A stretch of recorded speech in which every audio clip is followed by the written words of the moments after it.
Okay, welcome my dear students. Now we are starting lecture number 75 of mathematics subject of 10 plus 2 class, and we are going to start exercise 1.1 of CBC book. So this is the snapshot of book you can see here. These are the questions which we are going to solve. So you can take snapshot of this page and keep it with yourself. जब मैं question read करूंगा तो आप इसे देख सकते हो यहाँ से कि हम कौन सा क्वेश्चन रीड करने जा रहे हैं, right. So let us start the first question. It is let A be the set of all students of boys school. Show that the relation R in A is given by R is equal to AB such that A is a sister of B is the empty relation, and R dash equal to AB such that the difference between heights of A and B is less than 3 meter is the universal relation. Very easy question. So let us start now.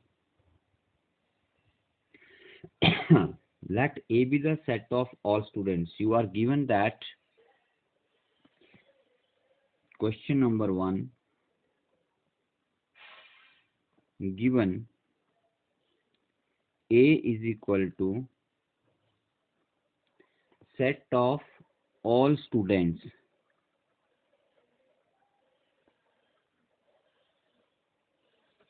Set of all students of a boys school.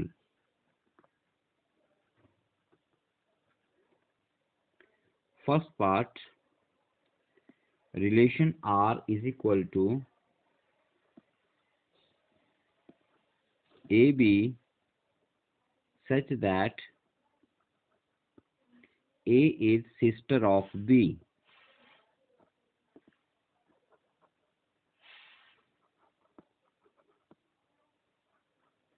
A is sister of B. Now my dear students, look here. Relation R जो है आपका वो set A के ऊपर है, ठीक है. और सेट A में जो एलिमेंट्स हैं वो सारे स्टूडेंट्स हैं किसके, बॉयज स्कूल के. और बॉयज स्कूल में केवल बॉयज ही हो सकते हैं और कोई भी बॉय किसी दूसरे बॉय का ब्रदर हो सकता है लेकिन सिस्टर नहीं हो सकता. जबकि रिलेशन में कहा गया है कि जिन 2 एलिमेंट्स में आपको रिलेशन देखना है सेट ए के, वो दोनों एलिमेंट्स एक दूसरे के सिस्टर होने चाहिए, ठीक है. So it is not possible because elements कहाँ से लोगे आप लोग, सेट ए से. सेट ए से क्या होंगे, 2 स्टूडेंट्स लेंगे, पहला स्टूडेंट ए दूसरा स्टूडेंट बी, लेकिन वो दोनों क्या होंगे, बॉयज होंगे. तो बॉयज कभी एक दूसरे के सिस्टर नहीं हो सकते, इसलिए ये रिलेशन आपका एम्प्टी रहेगा. तो लिखेंगे क्या इसमें, देखिए, write what you will write, since students are to be taken from boys school. जो यहाँ पर ए और बी एलिमेंट्स हैं वो आपने कहाँ से लेने हैं, एक सेट ए से लेने हैं, और सेट ए जो है आपका वो एक स्टूडेंट्स हैं कहाँ के, बॉयज स्कूल के, ठीक है. Therefore all students are only boys, इसलिए सभी स्टूडेंट केवल बॉयज होंगे. And they can not be sister of one other, boys कभी एक दूसरे के सिस्टर नहीं हो सकते. Therefore are is equal to 5. जो रिलेशन सेट आर बनेगा वो 5 होगा, मतलब एम्प्टी होगा. That is R is empty relation.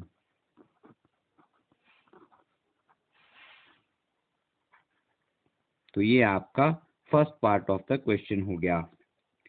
Second part में आपको कहा गया है कि R is equal to AB are the 2 elements from set A such that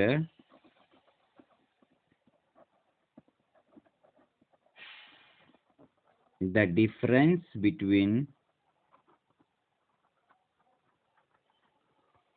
let me write the question.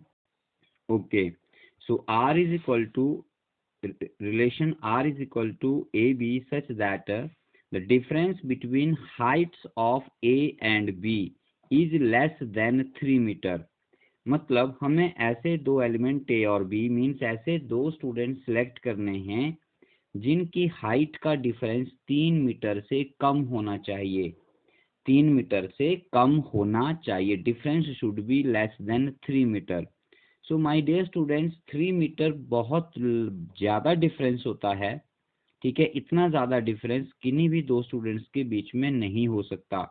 School में पढ़ने वाले किसी भी बच्चे के बीच में 3 मीटर हाइट का डिफरेंस नहीं हो सकता। ठीक है,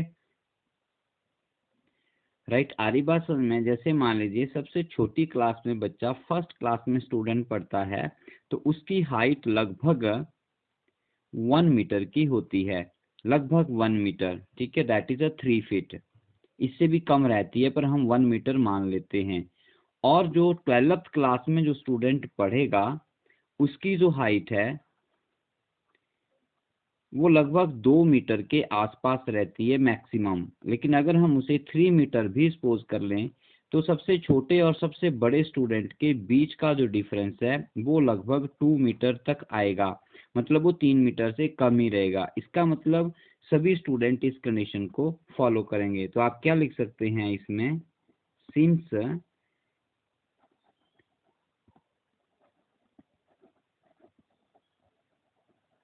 the difference between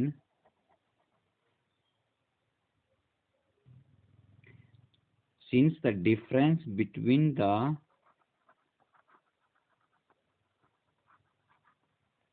heights of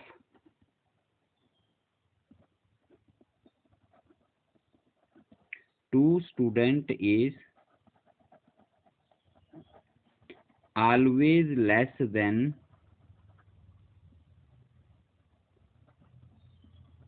3 meter, therefore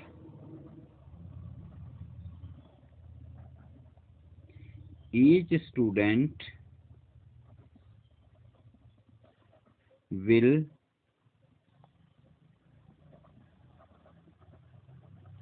follow this relation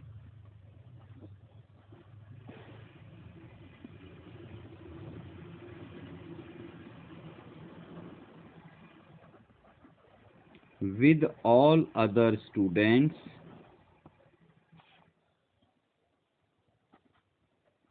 and with itself। ठीक है, अपने साथ तो डिफरेंस 0 ही रहेगा स्टूडेंट का। मान लो किसी स्टूडेंट की हाइट 2 मीटर है तो उसकी अपने साथ ही आप रिलेशन निकालेंगे तो 2 मीटर माइनस 2 मीटर 0 आएगा जो लेस देन 3 आएगा। और दूसरे के साथ भी उसकी हाइट का डिफरेंस 3 मीटर से कम ही रहेगा। इसका मतलब सभी जो उसके एलिमेंट्स हैं सेट के वो इस रिलेशन को फॉलो कर रहे हैं। तो ये जो रिलेशन है आपका देयरफॉर आर क्या हो गया, therefore R is an, R dash है ये रिलेशन आपका, therefore R dash is equal to universal set और यूनिवर्सल रिलेशन। ये एक यूनिवर्सल रिलेशन होगा। ठीक है, now let us start the question number 2। Question 2 है बच्चों, let L be the set of all lines in a plane and R be the relation in L defined by R is equal to L1 comma L2 such that L1 is perpendicular to L2. Show that R is symmetric but neither reflexive nor transitive. So let us start. Given L is equal to set of all lines in a plane, ठीक है, and relation are आपको यहाँ पे given है L1 comma L2, these are the any two line from this set. ठीक है, जो given set है आपका बहुत सारी लाइंस हैं आपके पास है। जैसे ये प्लेन हो गया, यहाँ पर ये प्लेन है और इसमें ये ऐसे ऐसे ऐसे ऐसे ऐसे बहुत सारी लाइंस बनी हुई हैं। इनके नाम दे दिए हमने, कोई सी दो लाइंस ले ली, पहली लाइन L1 और दूसरी लाइन L2। तो ये कहता है कि आपने ऐसी लाइंस लेनी है इस रिलेशन के अकॉर्डिंग कि L1 is perpendicular to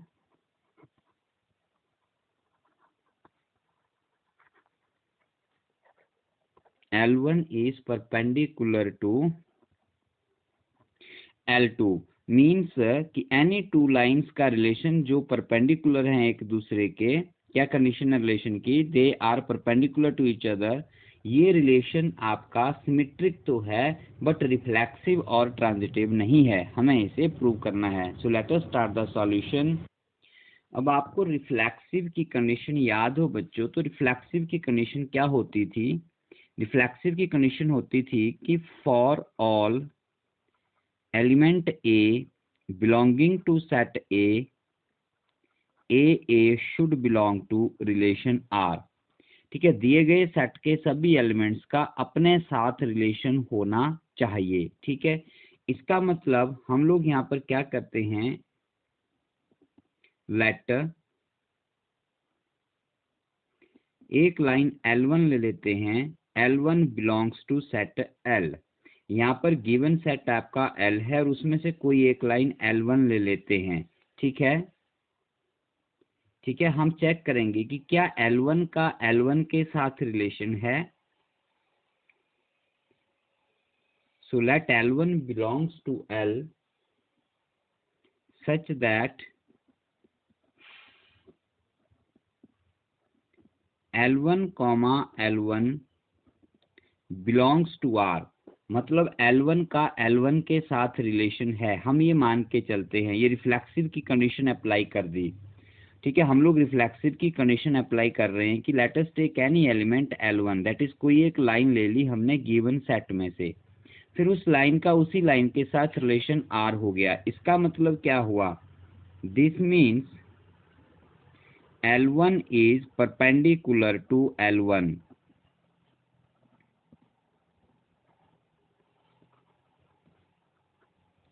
relation क्या कहता है, रिलेशन कहता है कि जो रिलेशन के दो एलिमेंट्स हैं, आपके ऑर्डर्ड पेयर के दो एलिमेंट्स हैं, वो दोनों एक दूसरे के परपेंडिकुलर होने चाहिए।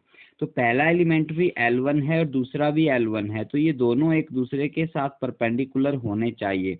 लेकिन क्या आपको ये लगता है ये होगा, कोई लाइन अपने ही साथ परपेंडिकुलर नहीं हो सकती है, it is not possible. Perpendicular तो जैसे एक लाइन ये है और दूसरी ये है, तब तो ये परपेंडिकुलर हो जाएंगी, लेकिन लाइन सेम ये है, अब यही लाइन अपने ही साथ परपेंडिकुलर नहीं होगी, ये अपने साथ क्या होगी, पैरेलल होगी। ठीक है, देयरफॉर क्या लिखेंगे आप, at this implies L1 is perpendicular to L1 but it is not true, लेकिन यह ट्रू नहीं है। देयरफॉर जब कंडीशन फेल हो गई तो आपका फंक्शन रिफ्लेक्सिव नहीं बचा। Therefore R is not reflexive. ठीक है, हमने क्या किया, रिफ्लेक्सिव की कंडीशन अप्लाई की और पता लगाया कि वो ट्रू है या नहीं है। अब हम बात करते हैं सेकंड कंडीशन की। सेकंड कंडीशन हमने चेक करनी है सिमेट्रिक। सिमेट्रिक के लिए क्या होता है बच्चों, मैं आपको समझाने के लिए हर बार लिख दे रहा हूं यहाँ पे कि अगर हमारे पास AB बिलोंग्स टू R है तो BAB बिलोंग्स टू R होना चाहिए। ठीक है, for all AB belonging to set A, जिसके ऊपर रिलेशन डिफाइन किया गया है, उसमें से कोई दो एलिमेंट AB लेते हैं, तो अगर AB बिलोंग्स टू R मतलब A रिलेशन B है तो B इन रिलेशन AB होना चाहिए। तो इसके लिए सिमेट्रिक के लिए हम लोग कोई दो एलिमेंट ले लेंगे गिवन सेट में से, late L1 L2 belongs to L। दिए गए सेट में से हमने टू लाइंस ले ली L1 and L2 such that, हम ये सपोज कर लेते हैं कि पहली कंडीशन ट्रू है, L1 L2 belongs to R। This implies L1 is perpendicular to L2, लिख सकते हैं हम लोग। ठीक है, अब पहली condition AB belonging to R true है, तो क्या ये BA बिलोंगिंग टू R भी होगा। ठीक है, हम रिलेशन को उल्टा कर देंगे। ठीक है, so L1 L2 belongs to R, this means L1 is perpendicular to L2। इसका मतलब ये आपकी लाइन L1 है मान लीजिए, और ये लाइन आपकी L2 है, तो ये दोनों एक दूसरे के परपेंडिकुलर हैं। तो इसे आप L1 परपेंडिकुलर L2 भी लिख सकते हो, और इसी को आप लोग L2 परपेंडिकुलर L1 भी लिख सकते हो। मतलब इसको आप रिवर्स करके उल्टा करके लिख सकते हो। So this implies L2 perpendicular to L1, ये ट्रू है, आप लिख सकते हैं यहाँ पे दिस इज ट्रू। पॉसिबल है क्योंकि एक दूसरे के परपेंडिकुलर है, तो दूसरी भी पहले के क्या होगी, परपेंडिकुलर होगी। ठीक है, दिस एम्प्लाइज, अब अगर दो लाइंस परपेंडिकुलर हैं तो वो रिलेशन को सेटिस्फाई करती हैं, तो आप इसको क्या लिख सकते हैं, L2, L1 belongs to R। L2 L1 belongs to, therefore R is a symmetric। बच्चों क्वेश्चंस को करने से ज़्यादा ये समझना ज़रूरी है कि हम लोग कर क्या रहे हैं। देखो, जब हमने रिफ्लेक्सिव प्रूव किया तो हमें रिफ्लेक्सिव की कंडीशन को यूज़ करना है। रिफ्लेक्सिव की कंडीशन होती है कि अगर कोई एलिमेंट ए सेट ए में से है तो ए शुड बिलोंग टू आर। हमने क्या करना है, हमने एक एलिमेंट गिवन सेट में से कंसीडर करना है सच दैट, सपोज कर लिया हमने कि वो रिलेशन को सेटिस्फाई करता है, तो इसका मतलब हम कंडीशन लगा देंगे, रिलेशन की कंडीशन लगा दी, L1 is perpendicular to L1, फिर देखना है वो ट्रू है या फॉल्स है। ठीक है, वहां से हमें पता चल जाएगा। सिमेट्रिक में क्या किया हमने, सिमेट्रिक की कंडीशन होती है कि कोई दो एलिमेंट रिलेशन को फॉलो करते हैं तो उनका जो एलिमेंट्स की पोजीशन चेंज कर दी जाए तो भी वो रिलेशन को फॉलो करेंगे, तो उसको हम लोग उल्टे डायरेक्शन में प्रूव करने की कोशिश करेंगे। जैसे late L1 L2 belongs to R हो रहा है, sorry L1 L2 belongs to L है, ये दिए गए सेट में से कोई दो एलिमेंट्स हैं such that L1 L2 belongs to R। हमने ये मान लिया कि ये L1 और L2 ये दोनों रिलेशन को फॉलो करते हैं, तो इसका मतलब L1 परपेंडिकुलर टू L2 होगा। तो अब क्या L2 और L1 भी फॉलो करेंगे, उल्टा करेंगे उसको, तो ये तो ट्रू है क्योंकि लाइंस परपेंडिकुलर है, उनको जैसे मर्जी लिख दो। ठीक है, इसका मतलब L2 L1 also belongs to R। ठीक है, आ रही बात समझ में, राइट। अब हम चलते हैं थर्ड के लिए। थर्ड कहता है ट्रांजिटिव प्रूव करना है हम लोगों को। ट्रांजिटिव की कंडीशन क्या होती है, ट्रांजिटिव की कंडीशन होती है कि for any three element A B C belonging to A, अगर A B belongs to relation R and BC belongs to relation R, then AC should also belongs to relation R। ठीक है, हम prove करते हैं इसको कि होता है कि नहीं होता है। मतलब ट्रांजिटिव के लिए थ्री एलिमेंट्स हमें लेने पड़ेंगे। सो हम लोग तीन एलिमेंट ले लेते हैं। Let L1, L2, L3 belongs to set L। जिस सेट के ऊपर रिलेशन डिफाइन किया गया हमने उस सेट में से कोई तीन एलिमेंट L1, L2, L3 ले लिए। ठीक है, आ रही बात समझ में, सच दैट ये दो कंडीशन हमने ट्रू मान लेनी है, और ये क्या तीसरे को फिर फॉलो करवाती हैं या तीसरी इनसे डिड्यूस होती है नहीं होती है, वो हमने प्रूव करना है। Such that L1, L2 belongs to R, such that L1, L2 belongs to R and L2, L3 belongs to R। okay, so my dear students look here carefully। हम ये मान के चलते हैं कि पहली लाइन का दूसरी के साथ और दूसरी का तीसरी के साथ रिलेशन है। दिस एम्प्लाइज, इस रिलेशन के मीनिंग क्या हुए, रिलेशन कहता है कि अगर टू लाइंस में रिलेशन है तो वो एक दूसरे के परपेंडिकुलर है। That is L1 perpendicular to L2 and L2 perpendicular to L1, sorry L3। According to first relation L1 और L2 परपेंडिकुलर होनी चाहिए, and according to second relation L2 और L3 परपेंडिकुलर होने चाहिए।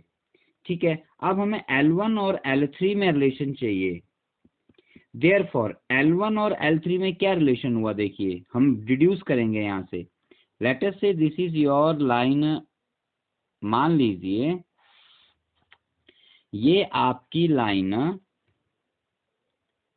L1 है, इसके परपेंडिकुलर लाइन L2 है, ये आ गई लाइन L2, ये इसके परपेंडिकुलर हो गई, तो L1 L2 परपेंडिकुलर हो गए फर्स्ट कंडीशन से। सेकंड में कहता है L2 परपेंडिकुलर टू L3, मतलब थर्ड लाइन सेकंड के परपेंडिकुलर है, तो वो हमें ऐसे बनानी पड़ेगी। तो ये लाइन नंबर L3 हो गई, तो L2 और L3 आपस में परपेंडिकुलर हो गया, L1 और L2 परपेंडिकुलर हो गया। अब 1 का 3 के साथ क्या रिलेशन है, ठीक है, आपको जो कॉमन है ना दोनों में, उनको छोड़ देना है, उनको हटा देना है, जो बच गया उसका रिलेशन फाइंड आउट करने की कोशिश करनी है। तो यहां से आप देखें तो L1 और L3 जो हैं वो एक दूसरे के पैरेलल आ रही हैं, therefore L1 is parallel to L3।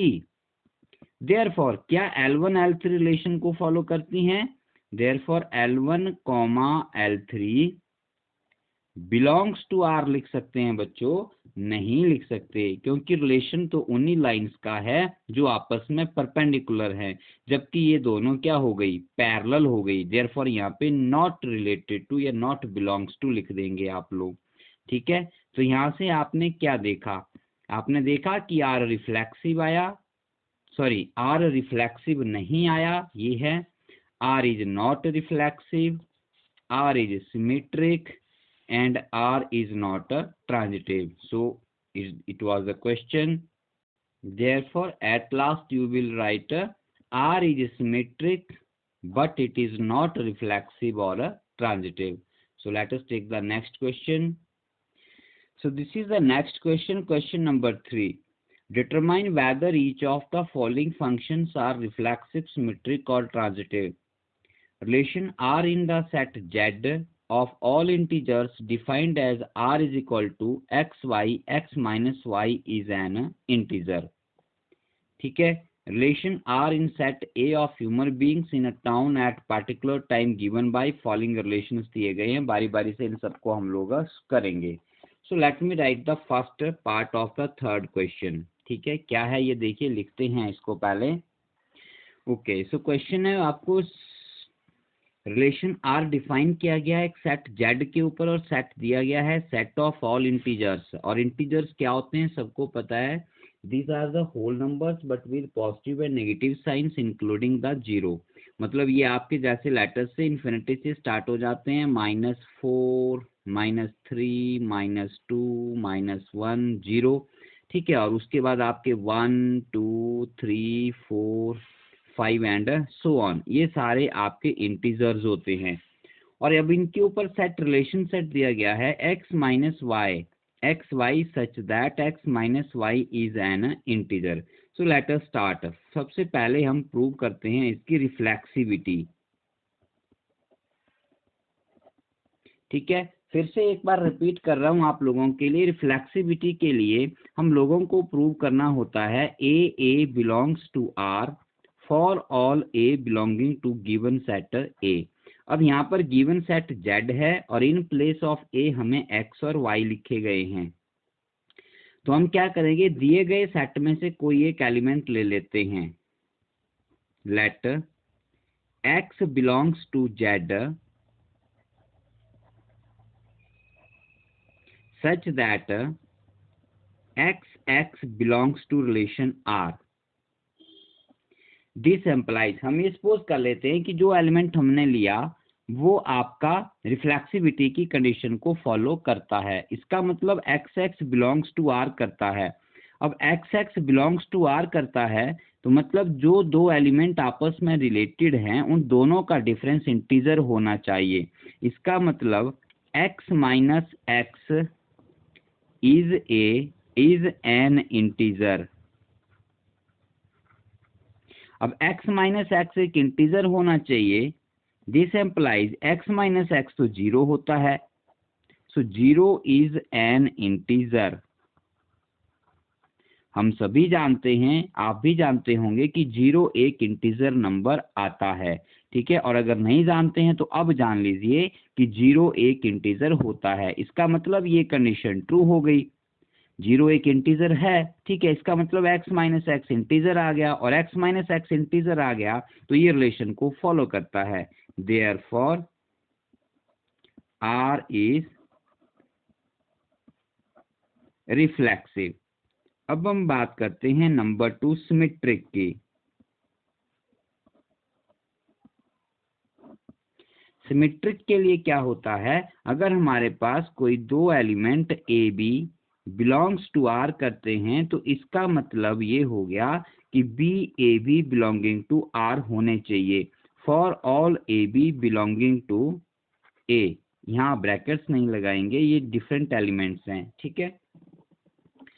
So let यहाँ पर हम लोग 2 एलिमेंट्स कंसिडर करेंगे। एक एलिमेंट x ले लेते हैं और दूसरा एलिमेंट y ले लेते हैं, जो दिया गया है रिलेशन में उसी को सपोज कर लेना है। Let x Y belongs to z such that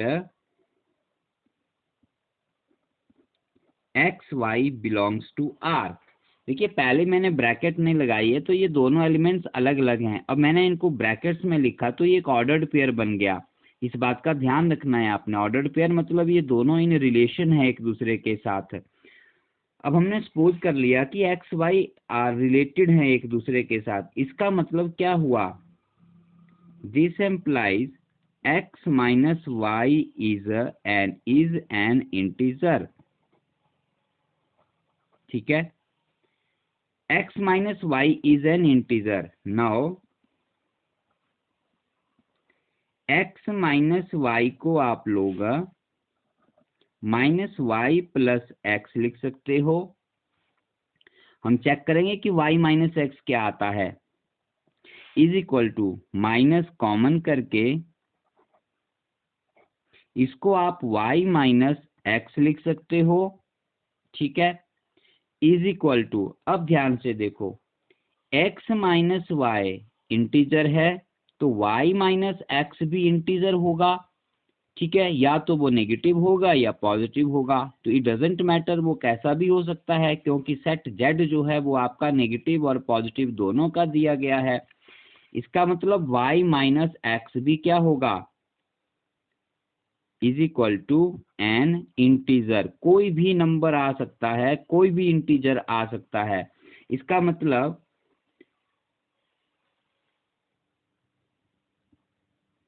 that means y minus X is an integer. अब minus Y minus X integer है तो माइनस हटा के भी तो इंटीजर ही रहेगा, हमें नेगेटिव पॉजिटिव साइन का कोई यहाँ पे कुछ लेना देना नहीं है।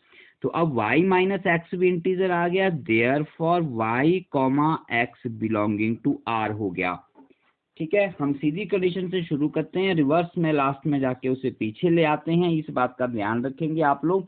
हमने पहले एक्स वाई से शुरू किया, that is x minus y एक इंटीजर आ गया। अब x माइनस वाई इंटीजर है तो हमने इसको ऐसे भी लिख सकते हैं, माइनस वाई प्लस एक्स, और माइनस कॉमन कर दिया, y minus x equal to कुछ इंटीजर आएगा। अब माइनस को हटा के आप इधर ले जाएं तो इंटीजर नेगेटिव हो जाएगा, मतलब आपके पास y माइनस एक्स रह जाएगा, तो वो एक नेगेटिव इंटीजर आएगा, लेकिन आएगा तो इंटीजर ही। इसका मतलब y x भी बिलोंगिंग टू r है।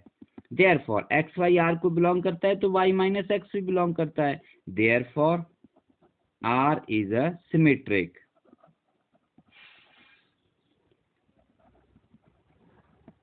अब हम बात करते हैं थर्ड की। थर्ड आपको चेक करना है ट्रांजिटिविटी। ट्रांजिटिविटी के लिए पता है आप लोगों को, for any 3 number A B C belonging to A और 3 element A B C belonging to A, in fact इनको एलिमेंट्स कहीं तो ज्यादा बेटर होगा। अगर ए बी आर को बिलोंग करता है, बी सी आर को बिलोंग करता है, मतलब वो ए का बी के साथ रिलेशन है, बी का सी के साथ रिलेशन है, देन ए का सी के साथ रिलेशन होना चाहिए। So let x y and z belongs to Z such that x Y belongs to R and y, z belongs to R. पहले का दूसरे के साथ रिलेशन है और दूसरे का तीसरे के साथ रिलेशन है, हमने इसको मान लिया।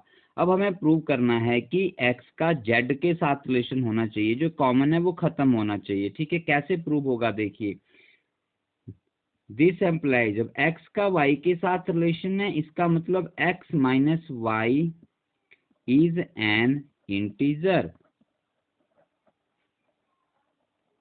एंड y का z के साथ रिलेशन है इसका मतलब y minus z is an integer.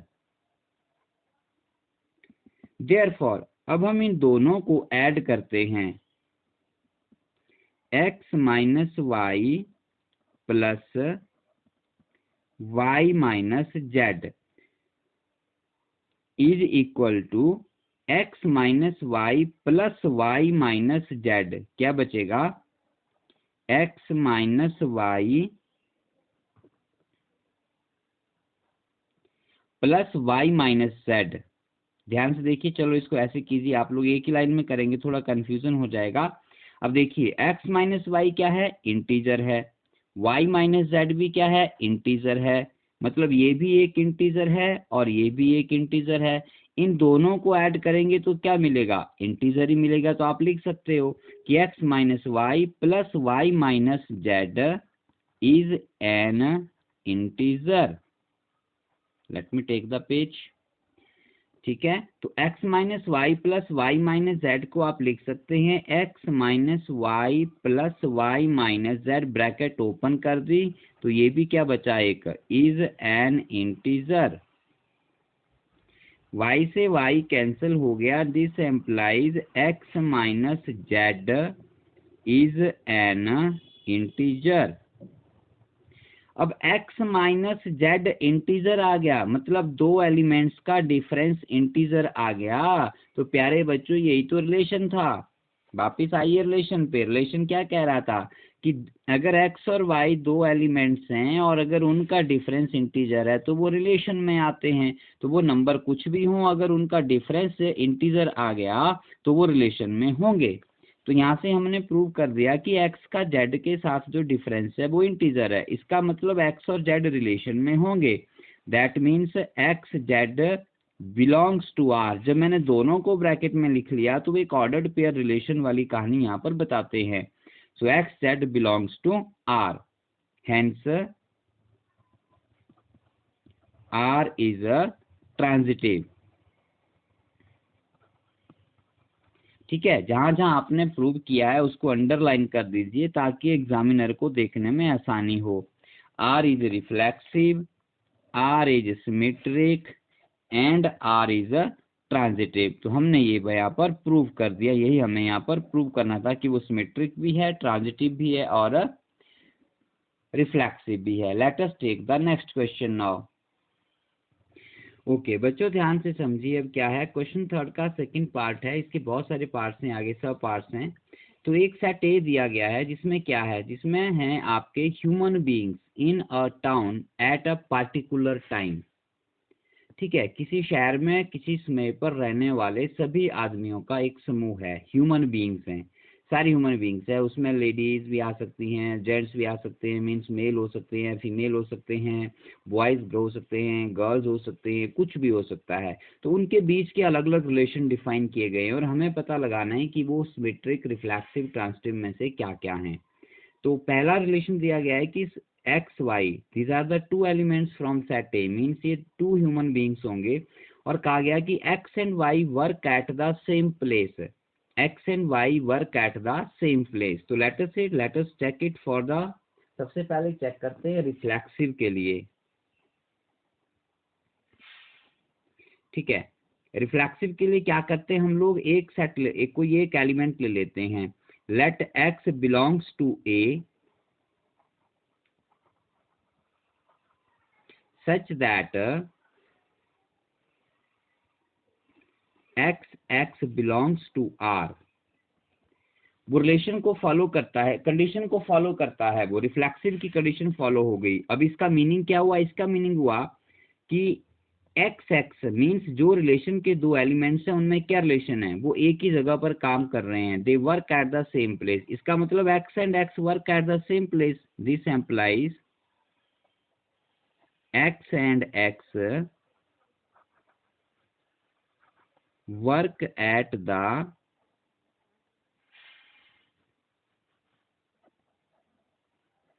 Same place. तो ऐसा ट्रू है। अब x और x ये दोनों सेम है, this both are same human beings. तो जहां पहला काम कर रहा है वहीं पर तो दूसरा भी काम कर रहा है, क्योंकि दूसरा भी पहला ही है। हरी बात समझ में? तो आप इसे ब्रैकेट में लिख सकते हैं, this is true, therefore r is reflexive। now check the second condition। Second condition हम चेक करेंगे सिमेट्रिक के लिए। सिमेट्रिक के लिए क्या करते हैं, सबको पता है। हम दो एलिमेंट्स ले लेते हैं, let x Y belongs to A such that, जो रिलेशन दिया होता है हम उसी को लिख लेते हैं, x Y belongs to R such that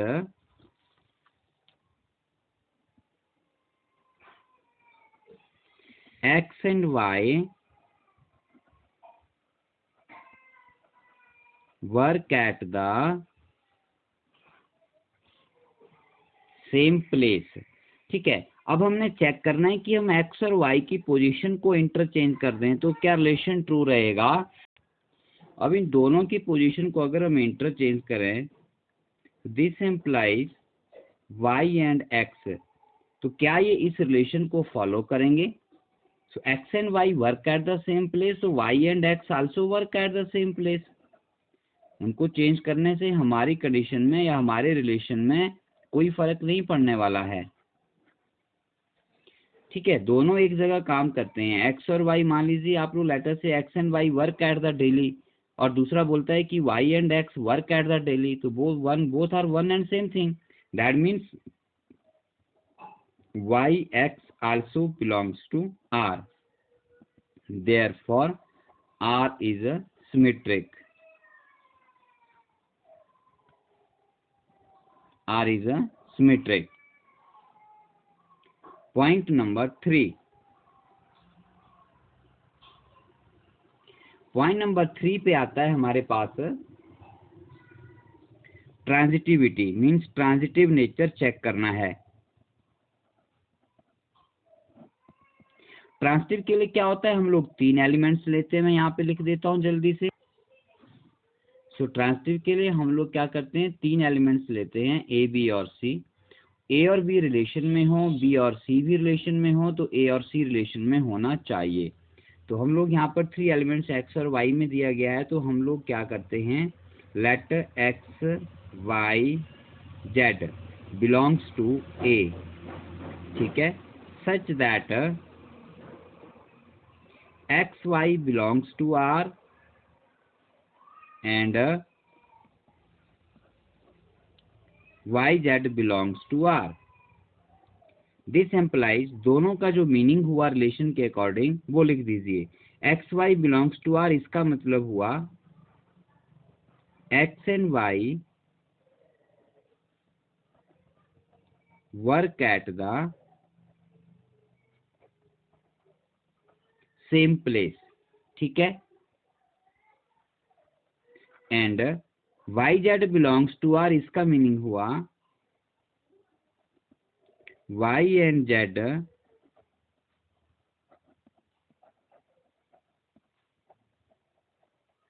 work at the same place. Therefore, अब ध्यान से देखो इन दोनों स्टेटमेंट्स को, हमें रिलेशन एक्स और जेड में निकालना है। एक्स वाई बिलोंग कर रहे हैं और एक्स वाई और जेड भी बिलोंग कर रहे हैं, तो क्या एक्स और जेड में रिलेशन बन रहा है। इन दोनों स्टेटमेंट्स को ध्यान से पढ़िए। X and Y work at the same place, मान लीजिए सेम प्लेस दिल्ली हो गया। अब एक्स और वाई दिल्ली में काम करते हैं, ठीक है, और y and z work at the same place, y और z भी एक ही जगह काम करते हैं। तो देखिए x कहाँ काम कर रहा है, दिल्ली में, वाई भी कहाँ काम कर रहा है, दिल्ली में। ये आपको फर्स्ट स्टेटमेंट से मालूम हो जाता है क्योंकि हमने उसको सपोज किया हुआ है। अब सेकंड स्टेटमेंट कह रही है कि y and z work at the same place, means y और जेड भी वहीं काम करते हैं, एक ही जगह पर काम। Y and z work at the same place, तो वाई कहाँ वर्क कर रहा है, दिल्ली में। इसका मतलब जेड भी कहाँ वर्क करेगा, दिल्ली में। Is it okay? इसका मतलब एक्स और जेड दोनों कहाँ वर्क कर रहे हैं, दिल्ली में। हरी बात समझ में? Therefore x and Z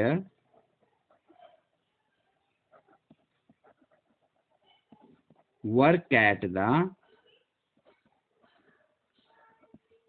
same place. That means x and z work at the same place. अब x और z सेम प्लेस पे वर्क कर रहे हैं, इसका मतलब x और z आपस में रिलेटेड हैं। Therefore x z belongs to R। ठीक है, तो इस तरह से हम लोग इन क्वेश्चंस को करते हैं। तो इसके कुछ पार्ट्स अभी रह जाते हैं, वीडियो की लेंथ थोड़ा ज़्यादा हो गई है, तो नेक्स्ट पार्ट में हम लोग इसकी लेंथ बाकी क्वेश्चंस भी करेंगे और जो हमारे पास से रह जाएगा आगे भी हम उसको स्टडी करेंगे। तो इन क्वेश्चंस को बेटा आपने ध्यान से करना है। Don't try to cram this question, try to understand the concept and try to apply the concept. Concept को अप्लाई करना है और उसको समझना है, रादर देन कि उसको क्रैम करके आप लिखेंगे। मैंने मैक्सिमम देखा है 95% स्टूडेंट इन क्वेश्चंस को क्रैम करते हैं, रट्टा लगाते हैं और एग्जाम में फिर वो भूल जाते हैं। यह क्वेश्चन थोड़ा अलग जैसा आ गया तो you will not be able to solve the question. So question को स्टडी कीजिए, समझिए, ठीक है, कि हम उसको कैसे कर रहे हैं, क्या कॉन्सेप्ट है और कैसे हम उसको अप्लाई कर रहे हैं। तो आपके लिए क्वेश्चन ये बहुत ईजी होंगे। So that's all for this video. Thank you.